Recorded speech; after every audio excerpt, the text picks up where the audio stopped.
Good morning.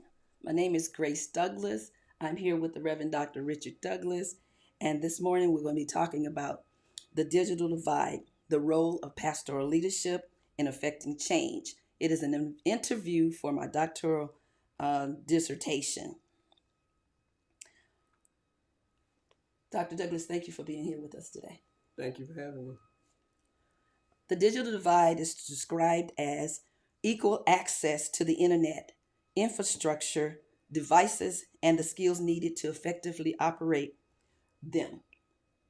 So, my first question for you this morning is what have been your processes for implementing technology in your church? What have been some of your challenges that you have encountered through the processes?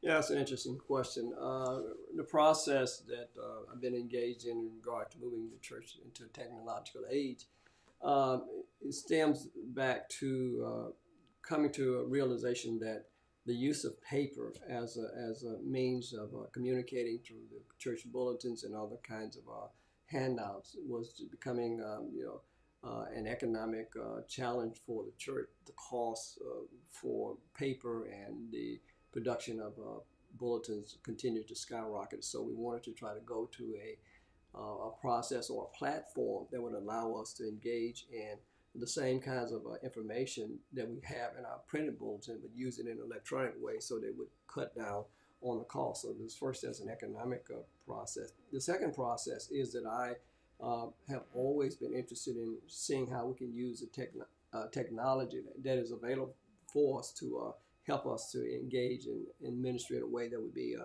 meaningful and helpful. And so uh, I started by introducing to the congregation the idea of going to a digital platform for in-service or worship events, for the programs, for the scripture, for songs, and those kind of elements that were part of the worship that normally would have been through a bulletin or through the hymnal. So it's been that process of trying to move from a paper society to a paperless worship experience.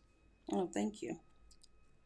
So, how do you feel your personal knowledge of technology itself affected your ability to influence your congregation? That technology use was crucial for the 21st century. Yeah, two things I would say. First of all, I would say that in 1992, I had an opportunity through the American Baptist to participate in a conference on really evaluating what the church was going to look like in the 21st century. And in that process, through the group work that we did, almost all of the groups that uh, reported out reported that they saw the church being more or less a church that was defined by the web, that is, the use of the internet. That's kind of was one of the things that was part of that. But prior to that, uh, back when I was in seminary, I wrote a paper on the use of technology Oh, in the church. And so at that time, I was talking about using the technology that was available. The internet had not yet come online in a way that we see it now, but I was talking about using the most efficient technology that we have for the work of ministry in the church. So it is those two things that gave impetus to my interest in using technology in the church. I just felt that it was the way that we would have to go based upon the generations that were coming on behind us, and particularly with the use of the cell phone and tablets and the computers, made it more and more important for us to move towards the technology in the 21st century. And it's been a process, but we've been fairly, I think, effective in moving and making that transition. so you pretty much was on the lines of the technology that was in existence at time. Can you tell me a little bit about what were the things that were Well, existent? back then we were using the overhead projectors. We were using cassette tapes and other kinds of those levels of technology uh, for different areas that were not necessarily in the church. And my thing is that my paper was on how we use those secular uh, platforms to empower the church. And so by the time we get to Zion Hill, they had already kind of grasped that element of using technology because they were recording their sermons on tape. That's Mm-hmm. not new. That goes all the way back to the 1950s, where they were doing it on these wax albums. C.L. Franklin and the likes were Leo Daniels and others were using that technology. And so drawing from that and looking at what was available at the time when I was in seminary kind of gave me an interest in using it. I was saying that with the Bibles being read to people who have reading shortfalls or are not comfortable in reading the Bible as a printed text could have access to the Bible through the audio recordings of the text. So the ebook kind of process of the Bible was one of the things that I talked about in the paper. Okay. My next question to you is, what kinds of key skills and knowledge did you feel was necessary to move your church online during the COVID-19 pandemic?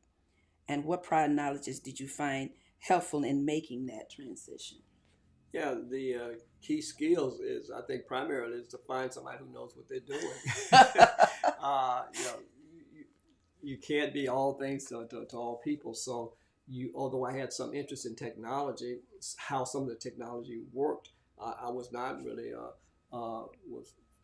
familiar with it in a technical sense. So the idea is to tap into people who are doing the work, who have the skill sets to help you do that.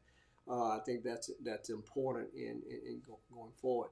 My own personal skills is that I did have some access to the use of the computer, knew how to do that, knew how to, when I became pastor, I knew how to make a program using the old technology. Now you got to drop and drag, all that stuff that makes it much easier and simpler, and Canva and programs like that to make it much simpler. But just a basic understanding of how the computers work and continue to develop my understanding of the technology as it developed and started to find out ways that I could do shortcut work to help make sure that the things that I wanted to get done in regard to the church and the program would happen. Have you been able to overcome any resistance to technological change in your congregation?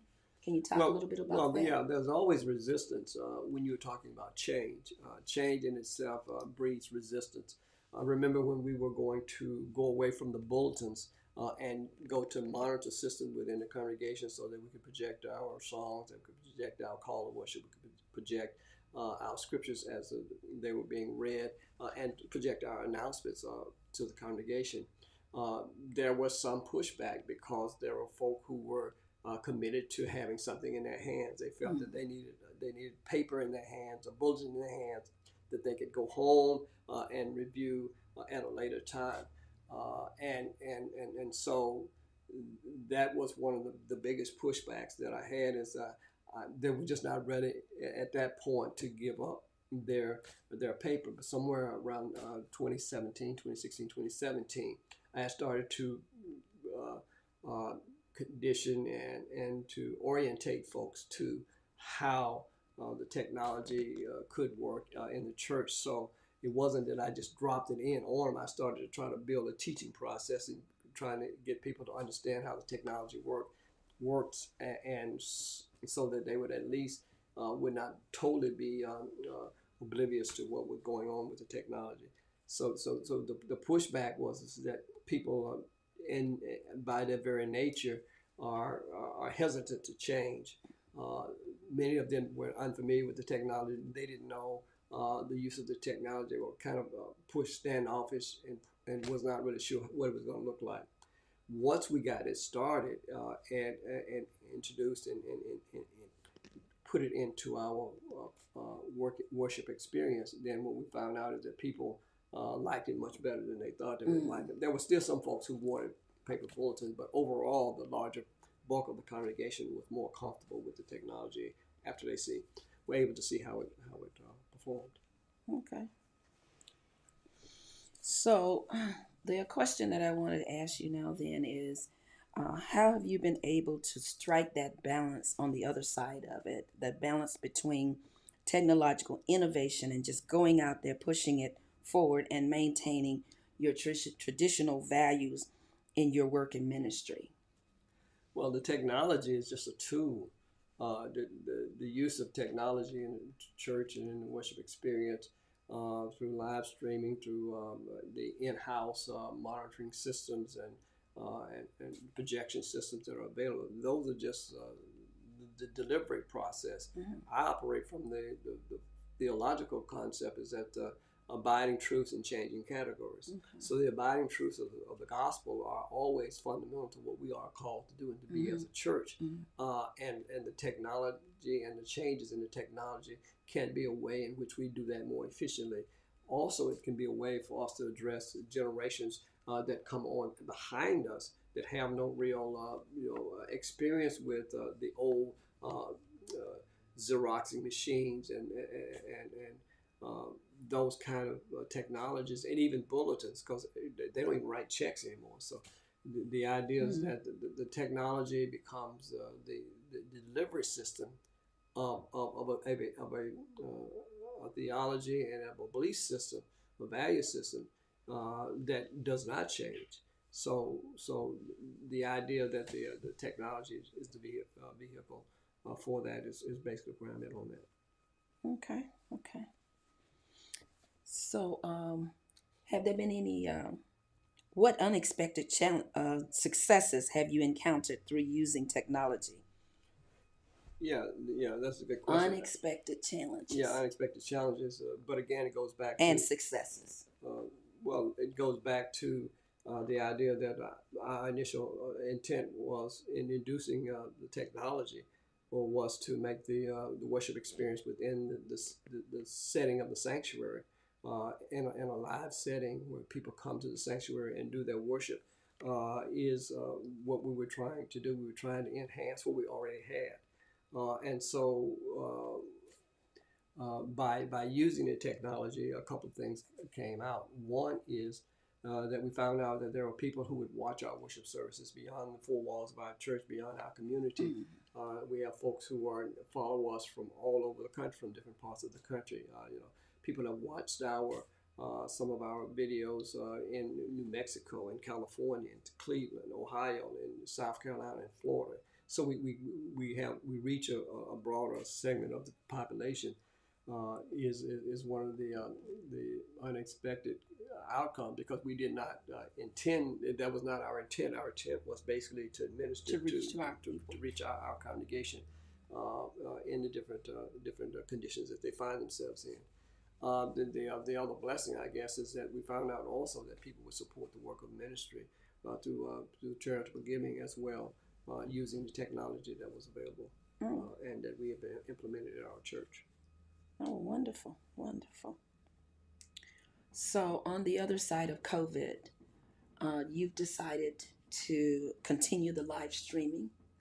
And I was just wondering, what are some of the reasons or the benefits that you find with continuing the live streaming? Yeah. The whole idea of COVID had an impact on all congregations. And we were blessed and fortunate to have the human resources, the human capital, the intellectual capacity for us to get up online when we were forced by the state to close our doors. And so we were using the technology to continue to maintain our congregation. It was my belief that if we were going to survive as a congregation, we had to continue to do ministry to the congregation. The use of the technology allowed us an opportunity to do that, so we saw some of the benefits I talked about to charitable giving, a broader population who are hearing the gospel and following us on what we do were important things that are associated with that. The other thing has to do with the fact that at our church we had two services. We had an 8 o'clock service and an 11 o'clock service. And after COVID, because of the impact and attendance of the churches, we went to one service. Okay. But the using the platform and continuing to stream allows us to meet the needs, the church needs of our congregation that do not come back into the sanctuary, who are either homebound or they've decided that they would rather do their ministry and their church services online. So the idea was to kind of replace the one service with the online streaming. Now, one of the problems with that is that there are some folks who are able to come to the congregation, come back and be in person in worship service, choose not to, and so you lose that kind of attendance look within the congregation. But I think that it was the right decision for us to continue to stream the worship services after COVID, and we can see now that there has been a pickup in the attendance, even though we're still live streaming the service. So, and those folks who are outside of our city and our state are continuing to be able to be benefited from not only our worship service but our other teaching and learning aspects that are online. Okay. So my last question is the digital divide is reported as high among Black churches. So how has the digital divide affected your church, in your opinion? Yeah, I think one of the things that has happened, one of the impact of the digital divide is that there are senior members of our church. All churches go through phases. You can be a young church, and then as time goes on, you're no longer a young church. You are That's right. you are a graying church or an older church congregation. And so, given the fact that many of those folk who were younger members when the time I started as a pastor of the church, the technology that we're using now was just starting to trickle in, come online, and so folks did not have access to that. They did not have the capacity to use computers, or they were not willing to learn that skill set with the computers and other things that are part of this whole technological development across the nation, across the world. And so the technology in regard to the digital divide in our congregation is that people, first of all, did not have access to the internet. That was the biggest thing. And we still have that problem. It's still a problem that some folks do not have in-home internet. The other I think issue is that the technology itself, the unfamiliarity with the language, the unfamiliarity with how to engage the technology, the hardware that's available for you. Just a fear of that. So we have people that still having trouble with the devices, or there's a kind of fear that comes with using this technology for our more senior members of the church, and so while everyone now has a cell phone, they don't maximize the use of the technology that they have, because they're not familiar with it. They don't know how to set up an email, for example. And if they got an email, they don't know how to get into it because they don't know the importance of the password and writing down the password. So all of these things, I think, pour into this whole digital divide conversation. Mm-hmm. So if you're going to empower your congregation, you have to not only be engaged in making sure that the hardware is there, but people have to have the capacity to use the software. Mm-hmm. When we went into COVID, we were fortunate to have a great First Lady on our staff who was able to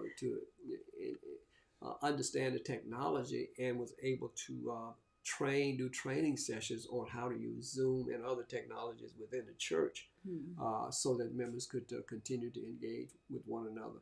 So it's a matter of not only having the technology, but it's knowing how to use it. But I think at the root of all of this is that I think every household should have access to the internet. Amen. And I agree with you, Pastor. That is the conclusion of our questions. But I wanted to just thank you for taking out your time to do this interview with me. And the last question I have is, what's next for technology in our church? Yeah, what's next for technology in our church? That's a good question. I think it all depends upon how the technology develops. I think that there are tools, if you will, that can be used to further enhance particularly meeting the needs of your aging population. Mm-hmm. I think the work that you're doing with the brand patterns is an example of that because, again, I talked about people feeling uncomfortable or afraid of the technology, don't understand the technology. With that level of introductions of the technology that's more of a touch and you're there, which alleviates some of the stress that goes with using the technology is a good thing. And I think that as a church congregation, we're going to continue to push using those kinds of technologies to deal with particularly our aging population. Yeah, my research is at the homebound, so that could I can think that could be effective. Thank you so much. I'd like to thank my son, Julius Douglas, for taking out of his time to videotape us this afternoon, this morning, wherever time it is right now. God bless you guys and thank you. Thank you for having me.